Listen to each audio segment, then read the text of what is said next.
The night the power went out, it wasn't a citywide failure, a rogue lightning strike, or a tired transformer that cloaked my home in darkness. It was malice, pure and petty, wielded by Kimberly Hart, the HOA president who lorded over Willow Creek with a clipboard and a sneer. At 2 a.m., in the chokehold of a record-shattering heatwave 112° F, with warnings of rolling blackouts screaming from every news channel, Kimberly, armed with bolt cutters and a self-righteous grin, slunk through my side yard like a caricature of a VY lane.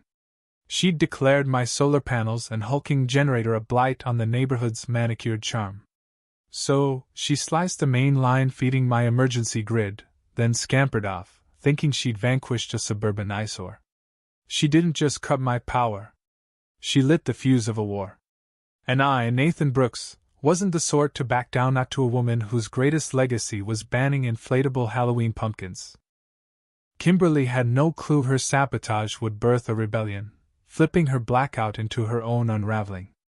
3 hours earlier, I'd been sprawled in my Levying room, the Arctic blast of my industrial AC drowning out the news anchor's grim forecasts. Stay inside, hydrate, brace for outages. The heatwave was a monster, but I was armed. Solar panels carpeted my roof, a battery bank the size of a small SUV hummed in my garage, and a generator stood ready to roar. Months of prep had turned my home into a fortress against chaos. But I hadn't factored in Kimberly, who loathed my defiance of her HOA decrees. My navy blue front door? Unapproved. Solar panels installed without her blessing? Sacrilege. My F-150 parked in the driveway, defying her garage-only rule? A personal insult. To Kimberly, I was a rebel. To me, she was a suburban tyrant obsessed with control. Kimberly lived 4 houses down in a tacky McMansion, its lawn littered with plastic gnomes that flouted her own HOA rules. As the self-proclaimed keeper of Willow Creek's standards, she terrorized neighbors while ignoring her own violations. She'd fined Sarah Miller for her cat's excessive meowing, cited Miguel Lopez for planting unapproved tulips, and tried to outlaw my smoker, claiming brisket fumes were a public nuisance. When the power died, my house went silent, fans stilled, lights snuffed out, darkness absolute. My pulse raced as I checked the breaker and generator. Both were fine. Then I pulled up my security feed. There, in grainy black and white, was Kimberly in yoga pants and a glittery tank top, snipping my power line with glee, twirling her bolt cutters like a cheerleader's baton before vanishing into the night. Fury burned hotter than the air around me, urging me to pound on her door. But as sweat stung my eyes in the suffocating heat, a sharper plan crystallized. Kimberly wanted a blackout. She'd get one alone. I'd light up Willow Creek, every house but hers, and turn her petty vandalism into a neighborhood triumph. By dawn, I'd make our block a beacon of cool air and defiance, Levying Kimberly's home a sweltering tomb. My auxiliary power network, built for emergencies, could support the neighbors with some tweaks. I spent the night rerouting cables, setting up wireless relays, and tweaking circuits under the glow of a headlamp. By sunrise, every home except Kimberly's blazed with light. ACs hummed, garage doors creaked open, and stunned neighbors stepped outside, marveling at their salvation. Kids ran through sprinklers. Sarah raised a glass of iced tea and a toast. Smiles replaced clenched jaws. Kimberly shuffled onto her porch in a frayed bathrobe, clutching a flashlight, her hair a frizzy mess.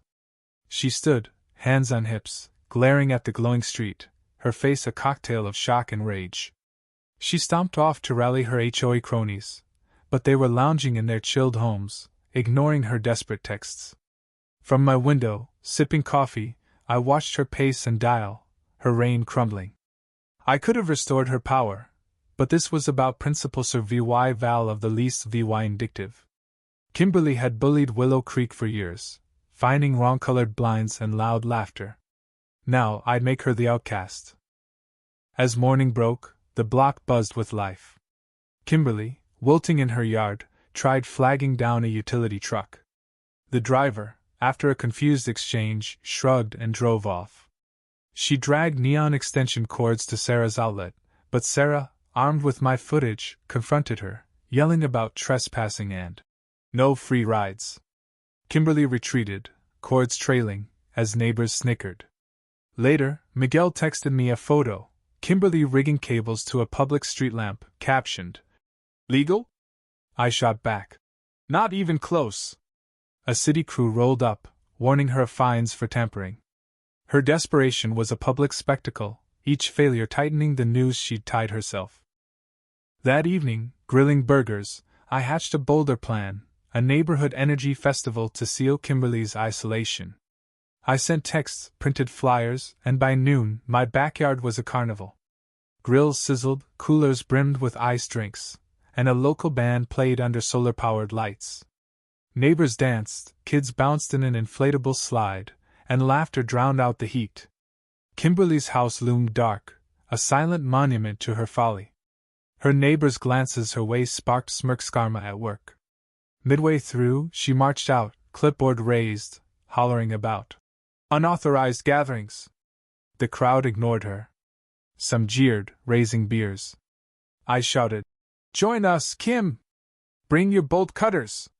Laughter exploded.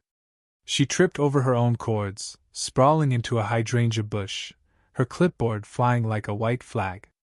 Humiliated, she slammed her door, dust raining from her porch. The festival glowed into dusk, lights twinkling while Kimberly's windows stayed black. Miguel clapped my shoulder. "Should have done this years ago," he said. I grinned. One bolt cutter took down the worst HOA queen. The next day, photos of our lit-up block flooded community chats, a bright spot in a heat-ravaged city.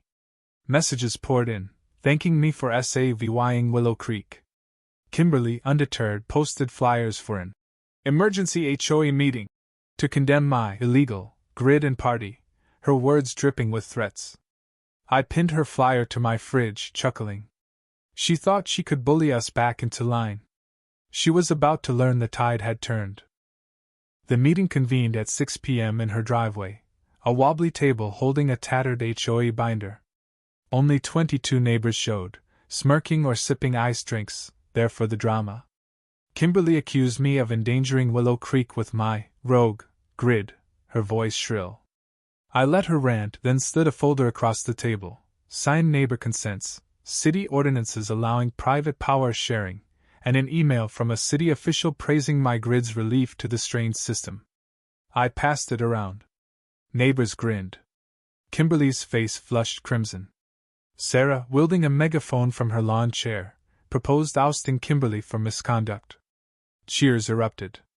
Kimberly shrieked about procedure, but ballots appeared in a repurposed recycling bin. The vote was a landslide, 2 votes for her, likely her and her husband. I was named utility coordinator, a new role cemented by resolution. Kimberly stumbled away, her clipboard a forgotten relic in the dirt. The crowd planned a freedom barbecue, but Kimberly wasn't done. Saturday, Miguel texted a photo, Kimberly with a sketchy electrician tampering with our grid's lines behind her house. I called the police. Officers caught them mid-act, the electrician claiming Kimberly misled him. She faced charges: utility tampering, vandalism, endangering lives in a crisis. Neighbors snapped photos, their glee barely veiled. I met the new HOA committee, pushing a CIVYL suit for vandalism, endangerment, and damages. The EVY dense footage statements photos was ironclad. Kimberly settled, paying steep damages and listing her house to cover costs. Her for sale sign was her surrender flag. MOVYing trucks rolled in. Neighbors watched, sipping lemonade, cheering softly as Kimberly's Audi peeled out. I proposed a permanent solar tower in the community park, unanimously approved. Volunteers built it, a sleek symbol of resilience. At its unveiling, under twinkling lights, I revealed a plaque.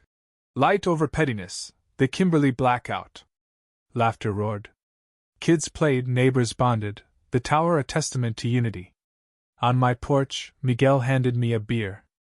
Her bolt cutters started this, he said. I nodded. Darkness made us build light. Willow Creek thrived, free from Kimberly's shadow. Neighbors lingered by mailboxes, swapped tools, planned potlucks. Sarah's unapproved daisies bloomed defiantly. Miguel's porch swing gleamed turquoise. Half the block had backup systems within weeks, our grid a permanent cooperative. Kimberly's house stayed dark, a relic of her reign. Her pleas for allies flopped, friends waved and walked away. Her blackout hadn't broken us. It forged a community that would shine through any storm, provying one act of spite could spark a legacy of defiance.